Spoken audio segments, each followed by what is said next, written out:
Surprising Lessons from My Kids' Military Service by Beth Ruyongo.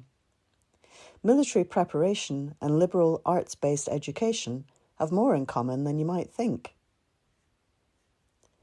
My son is taking an extended trip, and the weeks before he left were a logistical whirlwind. Parents of newly fledged adults can probably relate. Mom, can I store my stuff at your house? Will the data plan on my phone still work? Mom, my flight got bumped again.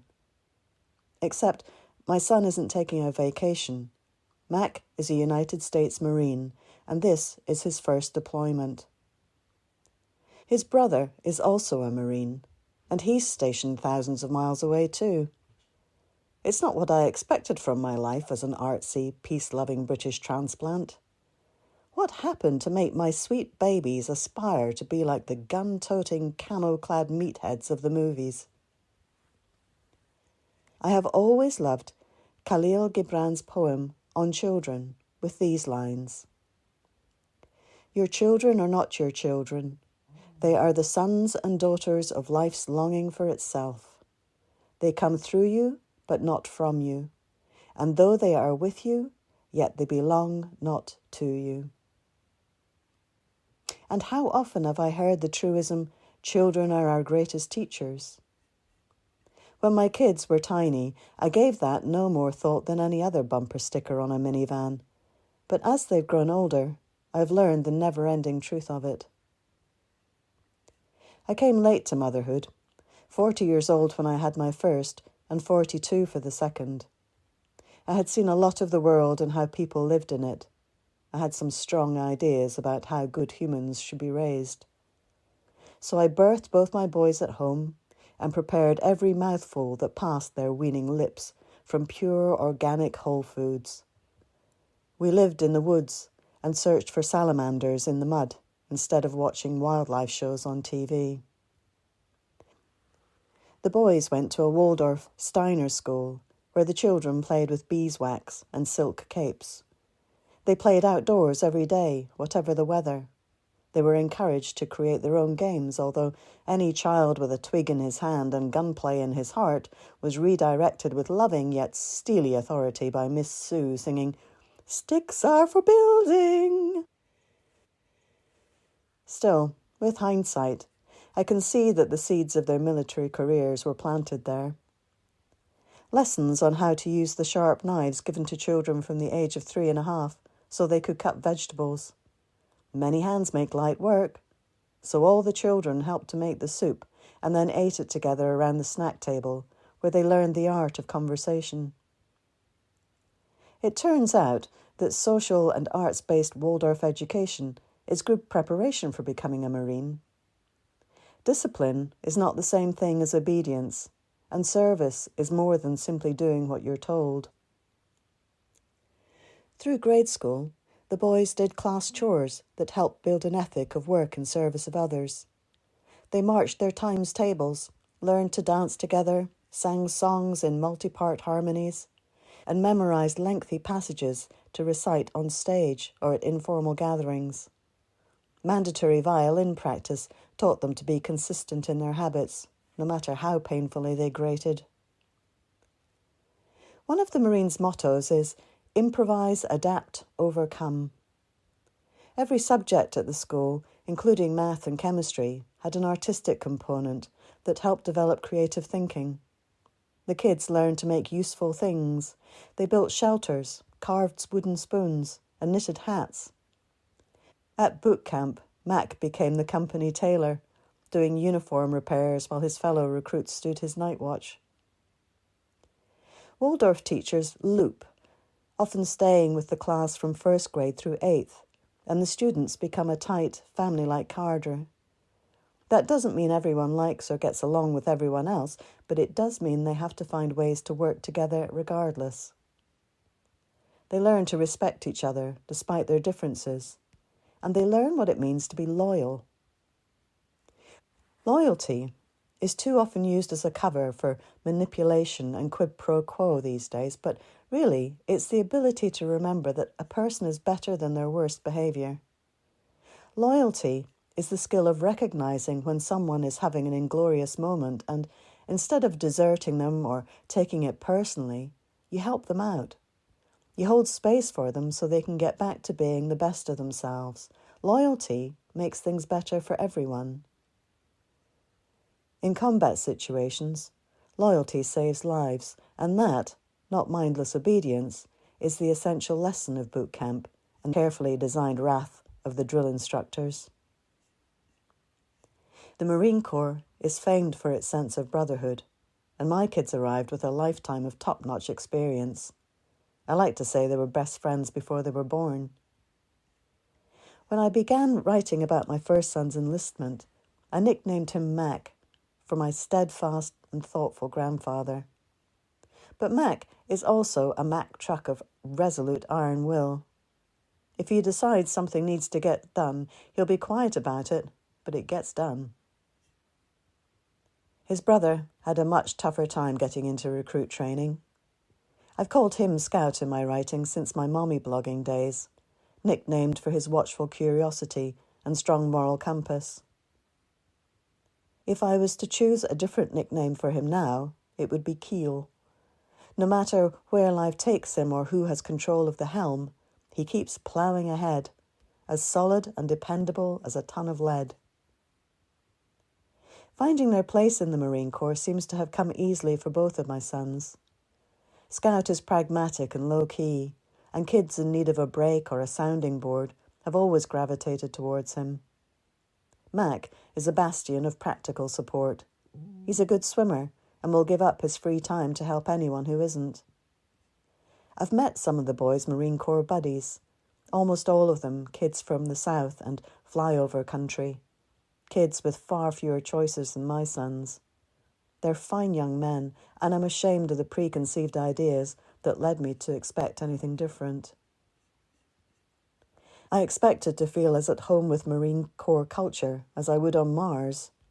I wasn't expecting to find a community for myself, yet that's what happened. It turns out that the mothers of Marines, moms as they're known, are a rare breed. They're mama bears to a fault. They conspire to deliver packages to each other's kids and swap intel on how to register and insure a car for out-of-state duty stations. If your kid is stranded at an airport or on the highway, a mom will scoop them up, feed them, and help them get to wherever they need to be.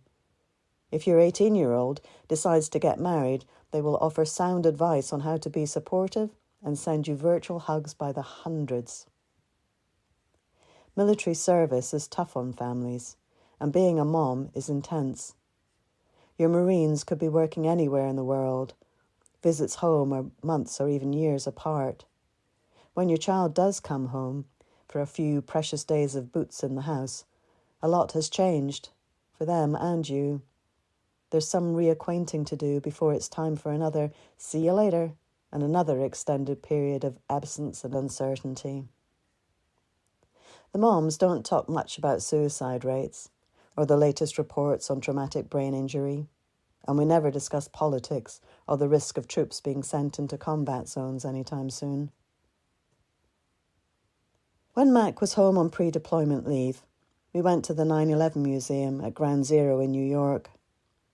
We also went to see the movie Civil War, one a horrific event that happened before Mac was born, and the other a harrowing account of a potential future that feels entirely plausible, if not imminent.